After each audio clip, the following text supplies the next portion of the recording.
बहुत समय पहले की बात है। एक राजा था और वो अपने आसपास के राज्य में यात्रा करने के लिए गया था।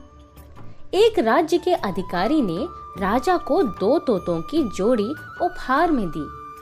राजा को वो तोते बहुत पसंद आए। राजा उन तोतों को महल में लेकर आ गए और राजा ने महल के बगीचे में दोनों तोतों के रहने का इंतजाम किया। वो दोनों तोते राजा को बहुत प्रिय थे। राजा रोज उन्हें महल की खिड़की से देखता था। कुछ दिनों से राजा ने गौर किया कि एक तोता तो अपनी जगह से इधर-उधर उड़ता है, फिर वापस बैठ जाता है, लेकिन दूसरा तोता अपनी जगह से हिलता ही नहीं। दिन भर वो तोता पेड़ की शाखा में बैठा रहता है।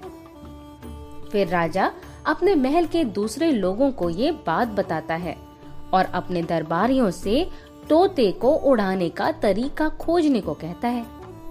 महल के सभी लोग तोते को शाखा से उड़ाने की कोशिश करते हैं, लेकिन सभी लोग असफल हो जाते हैं।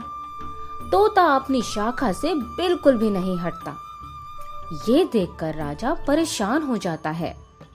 सब कुछ प्रयास करने के बाद राजा राज्य में घोषणा करता है कि जो कोई इस तोते को उड़ना सिखाएगा उसे इनाम मिलेगा।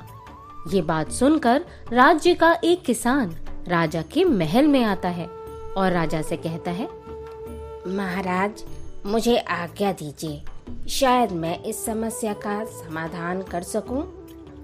राजा ने कहा, अवश्य। फिर दूसरे दिन सुबह राजा महल की एक खिड़की से देखता है कि तोता आसमान में ऊंची उड़ान भर रहा है। राजा तोते को बगीचे के ऊपर उड़ते देख एकदम आश्चर्यचकित हो जाता है। राजा किसान को मिलने के लिए महल में बुलाता है। किसान राजा के सामने आकर खड़ा हो जाता है। राजा किसान से पूछता है, इतने सारे लोगों के प्रयास के बाद भी तोता अपनी जगह से हिल भी नहीं रहा था, लेकिन तुमने ऐसा क्या जादू कर दिया कि तोता आसमान में ऊंची उड़ान भरने लगा? किसान ने सम्मान के साथ राजा से हाथ जोड़कर कहा, महाराज, मैंने कोई जादू नहीं किया। ये तो बहुत आसान था। जिस शाखा पर तोता बैठता था, मैंने बस वो शाखा काट दी और तोता नीचे गिरने के डर से पंख फड़फड़ाने लगा और आसमान में उड़ने लगा। राजा ने कहा, बहुत खूब, ये रहा तुम्हारा इनाम।